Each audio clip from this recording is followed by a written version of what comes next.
Yo, it's S.O.D, the mic's on fire. Old Garris in the game, taking you higher. Ex-college beast, now the playbook's a feast. Breaking down the lines like a lyrical priest. From the gridiron grind to the sideline shine, he's got the insight sharper than a... Welcome to S.O.D Talk. I know it's been a long time, but I'm your host, Darius DeHady, and we're going to go ahead and talk about Kenneth first and some of the plays that he displayed. Good, bad, indifferent, mainly good. I'm more of a positive guy, so let's go ahead and focus on some of those things that we have here. All right. As you can see in the clip here, you can see this is probably one of his dominant moves with a swim move going backdoor. So we get it a little bit of half speed here. The guard tries to come across his face. Kenneth does an amazing job of sticking his foot in the ground, getting upfield, hitting him with a swim move, and getting the running back in the backfield. It's a move that you see from Zach Sealer a lot. This play is my favorite play by Kenneth the entire season probably. I love dominant defensive tackle play. Now, let me explain what we see here. I'm going to slow it down, give you half speed. Not only does he physically dominate on the goal line of all places, pushes his guys back half a yard while hitting the other blocker and allowing and freeing up his runners. No one ever gets to the outside contained player and Mika Fitzpatrick and allows them to make a tackle on the backfield and goal line, which I really believe this ended up in no points, or it was a field goal. I think it was no points because they went for it on fourth down. Yeah, they went for it on fourth down. And it starts in the trenches and plays like this. Not every play is going to be flashy, especially from the interior defensive tackle. And this play here shows you his ability to stand up against a double team. Now, I'm not a fan of how he plays this. I personally think that dropping that knee, getting underneath the pad level, maybe he didn't see or feel the duo coming. But I personally am just not a fan of getting hit, having your body twisted like that. I mean, he still holds it, shows you a lot of strength there. But man, I really would love for him to just drop the knee. I think he's trying to do it, but drop that knee, completely control it. Don't let him get to the second level. He still does a good job of holding the point and getting in on the tackle. But my defensive interior defensive coaches, let me know. Is he playing it right with the perfect technique?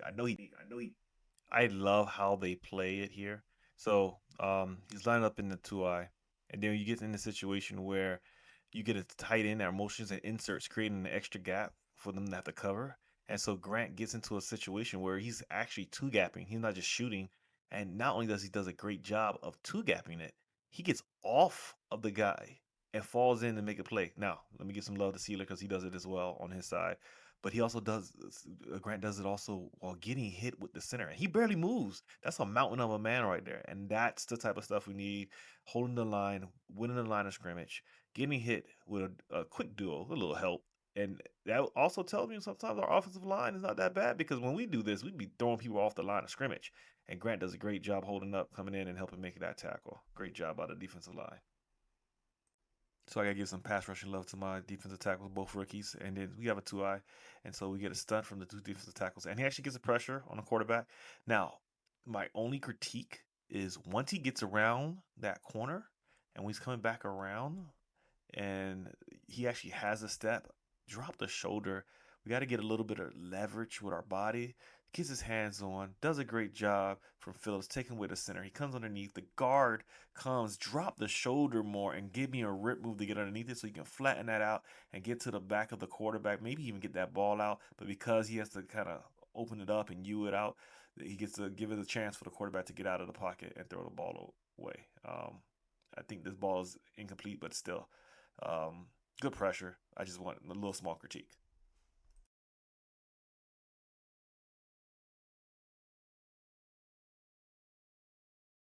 So here we go. We get another pass rush, and we get a head up. Look like a zero technique, and this is the rip move that I'm talking about. Now he gets a little pushed off from his track because of his strength. When he gets onto that shoulder of the guard, he just completely collapses the shoulder and gets onto the quarterback. Ball has to come out early. It comes up high. Ball is incomplete, and that's all because of Kenneth ability to get after the quarterback with power. Every play is not going to be a superstar move or play. This is a great job just holding back side leverage and trying to collapse the guard to cut limit any kind of lanes for the running back to be able to cut back and run through. This type of play, this glue play from guys, is what limits big plays. And then if the front side does collapse, right, and then the player decides to cut back, now he's in a position to make a play. These are the things that don't show up in the stat sheet that can help teams win in critical situations. Now, Kenneth Grant does an amazing job winning with another swim move, forcing the running back to flash in his face and having him to cut back immediately, even though to the naked eye, it doesn't look like he just cuts back, but he sees him and says, "Oh man, I'm going to go straight down this lane." Now, Phillips and I don't even know who. I think that's Biggers both get washed down, so it creates that lane. But if they win their assignments, now this play goes for nothing. You can't have one guy win and two people get completely destroyed or moved off their point. So here's the situation where not every time a defensive tackle is at the wrong. This is just, they got caught. They're slanted to the right and the run is going to their left, offensive right. It creates a situation where the defensive tackles have to retrace their steps. Now, I would love to see quicker and faster recognition. So as soon as he takes that step and you feel him go across your face, you put your foot on the ground and then retrace and follow off his ass to try to get back into the play. But, rookie, still trying to learn how to play at this level with that level of speed because it's a lot easier to do that in college where I played at. To me, this is a Pro Bowl guard, and so this is where your swim move gets caught. Now he does a great job of getting over him, but he dropped that elbow. Now cut him off. Instead, he gets pushed off the point, and it creates the lane for the running back to get some extra yardage. In this particular situation, drop that shoulder, drop the elbow, drop the hips. As soon as you swim across, you're trying to get underneath him. Yeah, it's failed. So in this particular situation, we can see he's on the backside of this run, and he actually gets quick set. They jump on him, and he comes back across and fights back into the play, which is an awesome job. But my critique will be is use your hands and get off. You get your body across, and now you're just kind of leaning. Rip through that, elbow through, use your hands. This is where we got to start learning how to hand fight a little bit better so you can actually be free to help make a play here because you do everything else right and you fight to get in there, but now we can become more dominant. You get off that block more quickly. Now we can make a play possibly in the backfield, possibly in a situation where you can hit him head up.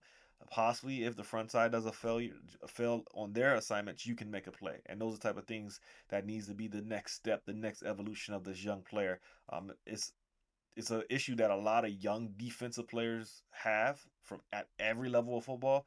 Learning how to use their hands correctly to disengage from possibly stronger, longer, bigger players, and just using your technique to disengage.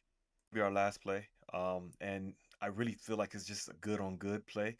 What I would say is if he wins initially with power and extend his arms and forces the center to get on his back foot, now the swim move will be much more effective because you redirecting him.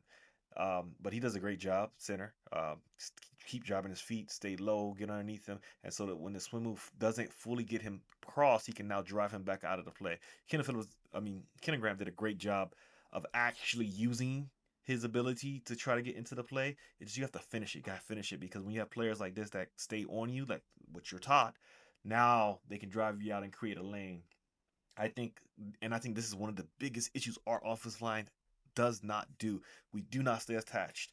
This is the type of player and coaching that we need to have for our offensive line to stay attached to guys, use your legs, drive through, have a nice base. When they swim and try to disengage off of you, continue to fight through. And if Jonah can do that, he's going to be a very good player and get stronger. Those are some of the things that I'm going to segue into for my next video for Jonah. But again, win initially with power, forcing him to be on the back foot, then coming with the swim will give you an opportunity to be successful in that particular situation.